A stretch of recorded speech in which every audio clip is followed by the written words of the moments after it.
I think ये 20 साल की जर्नी है मेरी।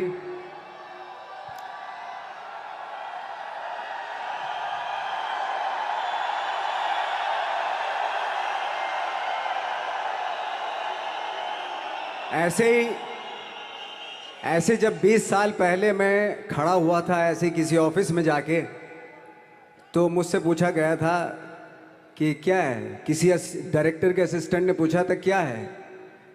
मैंने कहा एक्टर हैं। बोले दिखने से तो लगते नहीं हो एक्टर हो। तो क्या होता था कि इंडस्ट्री में हमेशा ये चलन था कि एक्टर हीरो जो होता है वो 6 फुट का होता है और गोरा होता है और लंबा चौड़ा बल्ले छल्ले होते हैं। मतलब हम तो बस ऐसे ही चले गए थे, ऐसा ऐसा ऐसा समझता था वो। और शिप्रा, मैं ये आपको यकीन दिलाना चाहता हूँ इस चीज़ का कि मेरे खुद के रिश्तेदारों ने भी, जब मैंने उनसे इच्छा जाहिर की कि मैं एक्टर बनना चाहता हूँ, तो उन्होंने भी मुझे डीमोरलाइज किया कि पहले शक्ल तो देख ले अपनी। क्योंकि 5 फुट का छोटा पतला दुबला सा आदमी, काला कलूटा, मुझे खुद को पता नहीं था कि इंडस्ट्री में मेरा क्या हाल होगा। बट एक जिद थी, एक जिद थी। और हजारों लाखों, मतलब सालों साल से इंडस्ट्री में सिर्फ यही चलन था कि एक्टर तो, हीरो तो जो है ऐसा होता है। लेकिन इन सब ऑड सिचुएशंस के बावजूद भी गए। लेकिन एक चीज़ मेरे दिमाग में थी कि जो सब कर रहे हैं वो नहीं करना है, तो अलग क्या करूं, अलग क्या होना चाहिए। उसके लिए ट्रेनिंग की ज़रूरत थी, जो मैंने नेशनल स्कूल ऑफ ड्रामा में आके ट्रेनिंग ली। 3 साल मैंने एक्टिंग की पढ़ाई की वहाँ पे, और अपनी एक क्राफ्ट के बारे में समझा कि एक्चुअली इस पर्सनैलिटी में अगर मैं लोगों को इम्प्रेस करना चाहता हूँ, उसके लिए एजुकेशन की बहुत ज़रूरत है। या जो भी आप काम कर रहे हो उसमें क्राफ्ट, उसका एक्सपर्ट होना बहुत ज़रूरी होता है। ऐसे ही हवा में नहीं कि जैसे पहले होता था, अरे यार तो बहुत खूबसूरत दिखता है, फिल्मों में जाके काम करना शुरू कर दे। ऐसा नहीं, किसी चीज़ को बारीकी से जानना, उसके लिए ट्रेनिंग की, एक्सपर्ट्स की, एक्सपीरियंस की ज़रूरत होती है। तो मैंने ट्रेनिंग ली नेशनल स्कूल ऑफ ड्रामा से। और 2000 में मैं पहुंच गया मुंबई। मुंबई पहुंचने के बाद जब हम किसी ऑफिस में जाते थे, आई थिंक उससे पहले चलन नहीं था बिल्कुल भी। हम लोग गए, जैसे मैंने बताया कि ऑफिस में खड़े हो के, भाई हम एक्टर हैं, काम दोगे क्या। तो बोले पहले हुलिया तो देख अपना तू। तो ये हर बार सुनने के लिए मिलता था। और वो बात भी सही थी, क्योंकि उससे पहले कभी कोई आपने देखा नहीं होगा कोई इतना बड़ा, कोई इतनी सी पर्सनैलिटी का 5 फुट 6 इंच का आदमी, पतला दुबला सा मरियल सा, कि कभी ये इस तरह के लोग एक्टर भी बन सकते हैं, हीरो भी बन सकते हैं, स्टार भी बन सकते हैं। ऐसा चलन था ही नहीं। मैं कॉन्फिडेंट था बिकॉज ऑफ माई ट्रेनिंग। मैंने ट्रेनिंग ली थी और अपनी क्राफ्ट के बारे में बहुत अच्छे से जानता था मैं। और उस चीज़ का सिर्फ कॉन्फिडेंस था मुझे कि आज नहीं तो कल, कल नहीं तो परसों, या 10 साल या 20 साल या 30 साल, 30 साल के बाद नंबर ज़रूर आएगा मेरा। मैंने कभी भी अपने को टारगेट नहीं किया, टारगेट नहीं दिया मैंने कि अगर 2 साल ट्राई करके देखता हूँ उसमें, अगर हो गया तो ठीक है, वरना कोई दूसरा फील्ड अपना लूँगा। ऐसा कभी नहीं। जिस चीज़ का पैशन होता है, जज्बा होता है, अगर आप दिल से चाह लो ना, तो पूरी दुनिया झुक जाती है उसके ऊपर। उसको पूरा करने के लिए पूरी कायनात एक हो जाती है कि इस आदमी की जिद के लिए, इस आदमी की जिद के आगे झुकना पड़ेगा। और पूरी दुनिया झुकती है आपकी जिद के आगे। लेकिन आपको जिद्दी होना पड़ता है, आपको बहुत सारे सेक्रीफाइस भी करने पड़ते हैं, क्योंकि ये आपने चाहा है। परीक्षा देनी पड़ती है आपको, जितना बड़ा इम्तहान होगा उतनी बड़ी परीक्षा भी देनी पड़ेगी। आसान काम नहीं है। छोटे छोटे टारगेट बनाएंगे तो छोटों में निपटारा हो जाएगा। हमेशा अपने आप को टारगेट बढ़ा दो। तो उसके लिए हमेशा अपने आप को अनकंफर्ट जोन में डालो कि जो इम्पॉसिबल है उसको पॉसिबल करने की शिद्दत, पैशन आपके अंदर होना चाहिए, वो हो जाता है।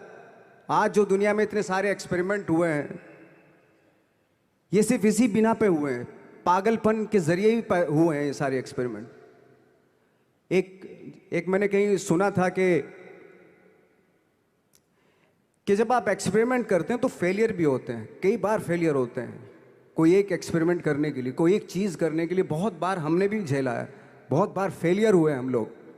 लेकिन एटलीस्ट हमें इतने सारे फेलियर होने से इतने तरीके पता चले कि इन तरीकों से सक्सेस नहीं मिल सकती। फॉर एग्जाम्पल, एडिसन ने जब बल्ब का आविष्कार किया तो 100 बार एक्सपेरिमेंट किए अपनी ज़िंदगी में। 100 बार एक्सपेरिमेंट करने के बाद जब उसको पता चला कि अरे फॉर्मूला तो ये था बल्ब बनाने का, तो एटलीस्ट उसको ये, उसके साथ साथ उसको ये भी पता चला कि 100 जो तरीके हैं, 100 तरीकों से बल्ब नहीं बनता, ये भी पता चला उन फेलियर्स में उसको।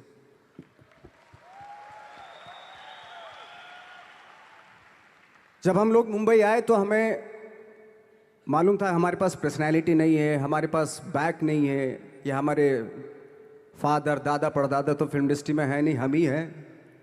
तो हमें क्या करना चाहिए? इसलिए लोगों के बीच में घुसे रहते थे, आम लोगों के बीच में घुसे रहते थे, उनका एक्सपीरियंस सुनते थे, उनको ऑब्जर्व करते थे। तो आई थिंक मेरे पास 15 साल तक, 10-12 साल तक कोई काम नहीं था।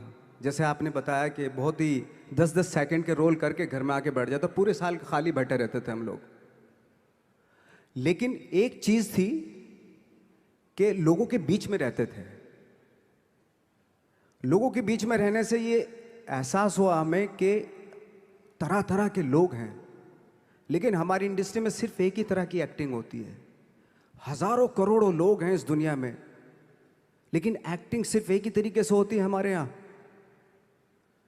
तो मुझे लगा यार, ये मैं तो ट्रेन भी हूँ, मुझसे अपनी आर्ट भी आती है, और हजारों लोगों को मैं ऑब्जर्व भी कर रहा हूँ, तो ये तो सबसे अच्छा सूत्र है। ये इससे तो मैं बहुत कुछ कर जाऊँगा। तो जब ये सूत्र पता चला मुझे कि अब मैं ये जो हजारों लोगों को मैंने ऑब्जर्व किया है, अब जब भी मुझे कोई रोल मिलेगा उन्हीं में से वो एक इंसान होगा। उसी में वो ठाकरे, बाला साहब ठाकरे होंगे, उसी में मंटो होगा, उसी में गणेश गायतोंडे होगा, उसी में फैजल खान होगा, उसी में माजूमदार साहब होंगे। तो इस तरह के, ये कब हुआ? जब हमने लोगों को ऑब्जर्व करना शुरू किया, लोगों के बीच में रहे। मैं 15 साल के बाद जो मेरी लाइफ थी, जिसमें खाने तक को नहीं मिलता था, अब फॉर्चुनेट अपने आप को समझने लगा था कि थैंक गॉड कि मुझे ऐसे लोगों के बीच में मुझे रहने का मौका मिला। तो कभी भी, आई थिंक मुझे लगता है कि कभी भी जब आप स्ट्रगल कर रहे होते हैं ना, वो एक मौका होता है आपके पास, वो एक चांस होता है आपके पास कि कैसे उसमें आप अपना ऑब्जर्वेशन, एक्सपीरियंस, जब आपको काम मिलेगा वो उसमें लगाएंगे आप। तो मेरी लाइफ बहुत ही, आज जब मैं सोचता हूँ कि यार ये तो बहुत ही अच्छा हुआ, तो जो 15, 10, 12 साल मैंने बिना काम के गुजारे, जो लोगों के बीच में रहा था मैं, आज वो काम आ रहा है मेरे। जहाँ ज़रा सा कोई कैरेक्टर मिलता है तो आदमी इसलिए कनेक्ट करता है उनसे कि उनको लगता है कि यार ये तो मेरे पड़ोस का ही, आसपास का ही ये बंदा है। मैंने देखे हैं इस तरह के लोग। आई थिंक यही हमारी सबसे बड़ी जीत है एज एन एक्टर।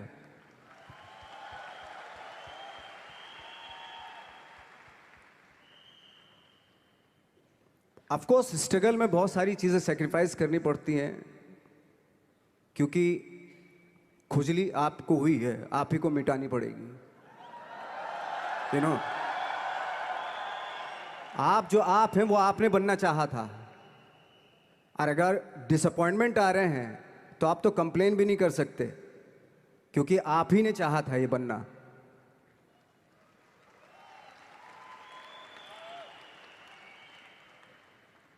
तो बस यही था कि 10-12 साल तक मैंने सोचा था, 10-12 साल जब स्ट्रगल हो गए तो मेरे बहुत ज़्यादा वो भी हुआ कि यार छोड़ के चले जाते हैं, कुछ काम मिल नहीं रहा है, क्या हो रहा है, कुछ पता नहीं, आई डोंट नो मिल पाएगा या नहीं मिल पाएगा। फिर ये होता था कि नहीं, मेरी मदर जो है ना, एक लेटर लिखती थी मुझे हमेशा। तब मोबाइल नहीं आए थे, पेजर आए थे, तो पेजर यहाँ पे लगा के चलते थे हम लोग। जब उनको मालूम हो जाता था कि भाई बंदा जो है ना थोड़ा सा फ्रस्ट्रेशन में है, डिप्रेशन में है क्योंकि काम नहीं मिल रहा, तो मेरी माँ मुझे एक लेटर लिखती थी, उस पर लिखती थी कि लिखने के बाद एक लास्ट में लिखती थी कि 12 साल में कचरे के दिन भी बदलते हैं, तू तो इंसान है, तू तेरा दिन भी बदलेगा।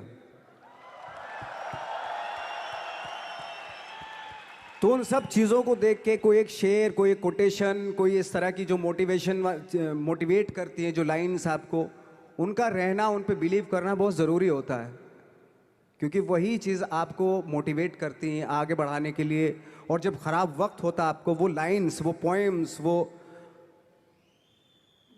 सारी चीज़ें आपको संबल देती हैं, मजबूती देती हैं, ताकत देती हैं। और मैं जिस गांव से आया था, डिस्ट्रिक्ट मुजफ्फरनगर के एक छोटा सा गांव था बुढ़ाना। जब हमने शुरुआत की थी वहाँ पे, जब मैं था वहाँ पे लाइट भी नहीं थी। 1 घंटे के लिए रात में कभी आ गई, या 1 महीने के बाद हल्का सा मुंह दिखा के चली गई। इस तरह की लाइट इस तरह होती थी। वही लैंप में पढ़ना स्टार्ट किया, लैंप। तो छोटे से गांव से आने के बावजूद फिर दिल्ली मतलब छोटा सा, उससे बड़ा शहर भी हमें ऐसा लगता था पता नहीं क्या है, मतलब डर लगता था। मैं जब मुंबई में आया था तो मैं 15 दिन तो घर से बाहर ही नहीं निकला था, क्योंकि